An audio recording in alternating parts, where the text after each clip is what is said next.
नमस्कार। आज के इस वीडियो में आप सबका स्वागत है। आज हम पढ़ेंगे गोर्बाचोव और सोवियत संघ का विघटन। इससे पहले वीडियो में हम पढ़े हैं कि सोवियत संघ क्या थी, सोवियत प्रणाली क्या थी, इसकी विशेषताएं, सोवियत संघ एक महाशक्ति देश के रूप में उभर कर कैसे सामने आता है और सोवियत संघ की कौन कौन सी खामियां थी। आज हम पढ़ेंगे गोर्बाचोव और सोवियत संघ का विघटन। 1980 के दशक में सोवियत संघ की कम्युनिस्ट पार्टी के महासचिव बने गोर्बाचोव। और जो साम्यवादी शासन है वहाँ ये व्यवस्था रहती है कि जो महासचिव रहता है उसके हाथ में ही शासन की बागडोर रहती है।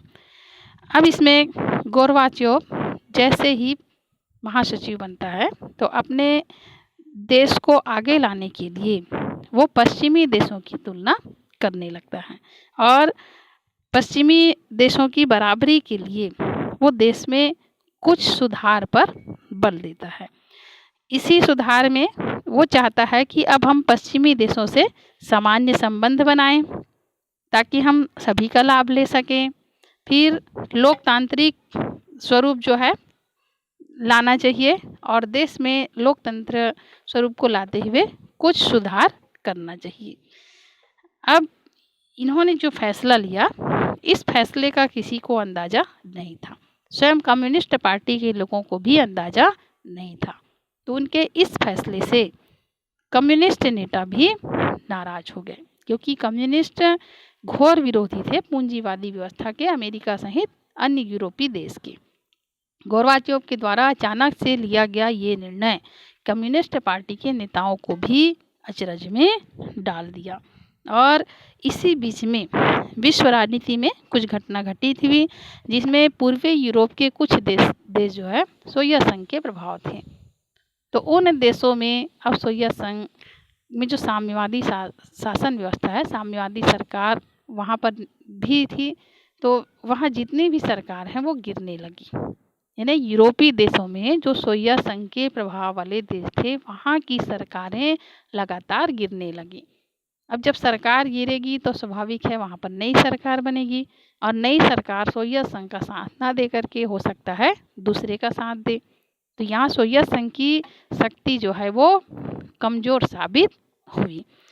इसी बीच में जो विभिन्न गणराज्य थे यहाँ पर असंतोष और बिखराव होना शुरू हो गया, जिसमें सोवियत संघ के बाहर और अंदर दोनों तरफ गहरा संकट जो है गहरा गया और इसी के साथ सोवियत संघ के विघटन की गति और तेज हो गई। गोर्बाचोव ने अपने देश के अंदर राजनीतिक सुधार और लोकतांत्रिकरण की नीति चलाई थी, जिसमें लोकतंत्र को भी इन्होंने आगे लाने का प्रयास किया था। तो कम्युनिस्ट पार्टी के नेता इसके विरोध में आ गए और सबसे महत्वपूर्ण घटना ये घटी 1999 में सोवियत संघ में एक सैनिक तख्ता पलट हुआ और कम्युनिस्ट पार्टी के जो गरम दल वाले नेता थे इन्होंने इसको बढ़ावा दिया, क्योंकि अब जनता को स्वतंत्रता का स्वाद मिल चुकी थी। इसलिए वे कम्युनिस्ट पार्टी के पुराने रंगत में जाना नहीं चाहते थे। यानी गोर्बाचोव ने उनको स्वतंत्रता का स्वाद दिखा दिया था कि हम यहाँ पर लोकतंत्र शासन व्यवस्था स्थापित करेंगे, सबसे अच्छा संबंध बनाएंगे। तो जनता गोर्बाचोव के बातों से प्रभावित थी और कम्युनिस्ट पार्टी जो लगातार दबाव डाल रही थी कि हम ऐसा नहीं करेंगे, गोर्बाचोव को ऐसा नहीं करना चाहिए, तो जनता कम्युनिस्ट पार्टी के दबाव में न आकर के गोर्बाचोव का ही साथ दे रही थी। लेकिन जो कम्युनिस्ट नेता हैं ये गोर्बाचोव के खिलाफ थे और येलत्सिन जो है अभी एक साम्यवादी नेता था। तख्ता पलट में इन्होंने बहुत ही महत्वपूर्ण भूमिका निभाई और एक नायक की तरह उभर कर सामने आया। और इसी बीच में रूसी गणराज्य ने बोरिस येल्त्सिन ने आम चुनाव जो है जीता था, केंद्रीय नियंत्रण को मानने से इनकार कर दिया और इसी क्रम में सत्ता मॉस्को से खिसककर, यानी बोरिस येल्त्सिन था रूस का, सत्ता रूस से संचालित होती थी, मॉस्को से संचालित होती थी। अब जो विभिन्न गणराज्य है ये रूस से खफा हो गए, नाराज हो गए और सत्ता जो है मॉस्को से गणराज्यों की तरफ खिसकने लगी। यानी विभिन्न जो 15 गणराज्य थे उसमें एक रूस गणराज्य था। तो अभी तक सत्ता रूस में संचालित होती थी, लेकिन अब ये सत्ता मॉस्को की तरफ न जा करके अन्य गणराज्यों की तरफ खिसकने लगी।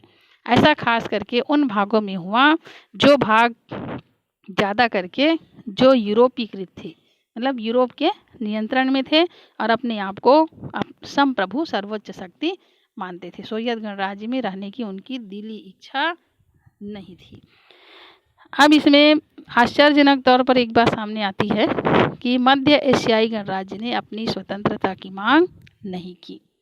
वे सोवियत संघ के साथ रहना चाहते थे और इसी बीच में 1991 के दिसंबर में येलत्सिन के नेतृत्व में सोवियत संघ के 3 बड़े गणराज्य रूस, यूक्रेन, बेलारूस ने सोवियत संघ की समाप्ति की घोषणा कर दी। यानी सीधा सीधा कर दिया कि सोवियत संघ का विघटन होगा, सभी गणराज्य अपने अपने हिसाब से शासन व्यवस्था संचालित कर सकते हैं। इसमें महत्वपूर्ण भूमिका येलत्सिन ने निभाई और इन्हीं ने ही सोवियत संघ के विघटन की घोषणा की, समाप्ति की घोषणा की।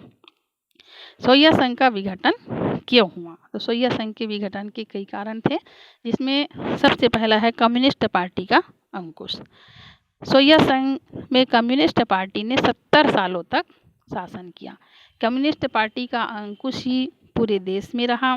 कम्युनिस्ट पार्टी के शासन में हम जैसा कि पहले पढ़ चुके हैं कि कम्युनिस्ट पार्टी जनता के प्रति कोई जवाबदेह नहीं था, इसके अधिकारी कर्मचारी की ही चलती थी, कम्युनिस्ट पार्टी के नेताओं की ही चलती थी। इनका जीवन जो है बहुत अच्छा था, देश में बाकी जो आम जनता थी उसका जीना कठिन नहीं था। पार्टी के जो अधिकारी थे उनको विशेषाधिकार मिले हुए थे और हर कोई जो है कुल मिलाकर के कम्युनिस्ट पार्टी से नाराज था। तो धीरे धीरे कम्युनिस्ट पार्टी का जनाधार खिसकता रहा और ये सोवियत संघ के विघटन में एक महत्वपूर्ण कारण बना। दूसरा है गोरबाचेव द्वारा किए गए सुधार एवं जनता को प्राप्त अभिव्यक्ति की स्वतंत्रता। गोरबाचेव ने सुधार की घोषणा की थी। इस सुधार में ये कहा गया था कि हम लोकतांत्रिक व्यवस्था की स्थापना करेंगे। अब जनता की आकांक्षाएं जो है बहुत जोर शोर से जागने लगी। जनता के अंदर ज्वार भाटा, एक तरह से ज्वार उमड़ पड़ा, है ना। जनता खुशी के मारे नाच रही थी कि अब हमारे यहाँ भी लोकतंत्र की स्थापना होगी। ऐसा अनुमान मतलब आम जनता लगा रही थी कि चलो अब हमारे लिए भी एक नया रास्ता खुल जाएगा। लेकिन गोरबाचेव के द्वारा जो इस सुधार व्यवस्था में काम किया गया वो बहुत ढीली थी, यानी जनता उनके सुधारों को पसंद नहीं कर रही थी। इसीलिए गोरबाचेव का जनाधार जो है खिसकता जा रहा था और जो लोग उनके साथ थे उनका भी मोहभंग यहाँ पर समाप्त हो गया। फिर तीसरा है राष्ट्रीय भावनाओं और संप्रभुता की इच्छा का उभार। रूस और बाल्टिक गणराज्य एस्टोनिया, लताविया और लिथुआनिया, यूक्रेन और जॉर्जिया, ये सोवियत संघ के विभिन्न गणराज्य थे और इनके मन में राष्ट्रीयता और संप्रभुता के भावों का उभर कर सामने आ रहे थे। अपने आप को ये गणराज्य से स्वतंत्र रख करके अपने आप को एक अलग देश के रूप में साबित करने के लिए इनके मन में भावना पनप रही थी और जो तत्कालिक घटनाक्रम घटित होती है इसके कारण इनकी भावनाओं को और बल मिलता है और सोवियत संघ का विघटन हो जाता है। फिर चौथा है राजनीतिक आर्थिक संस्थाओं की अंदरूनी कमजोरी। सोवियत संघ की अर्थव्यवस्था वर्षों तक रुकी रही। इससे पहले हम पढ़े हैं सोवियत संघ की कमजोरियां में कि सोवियत संघ की अर्थव्यवस्था वर्षों तक रुकी रही।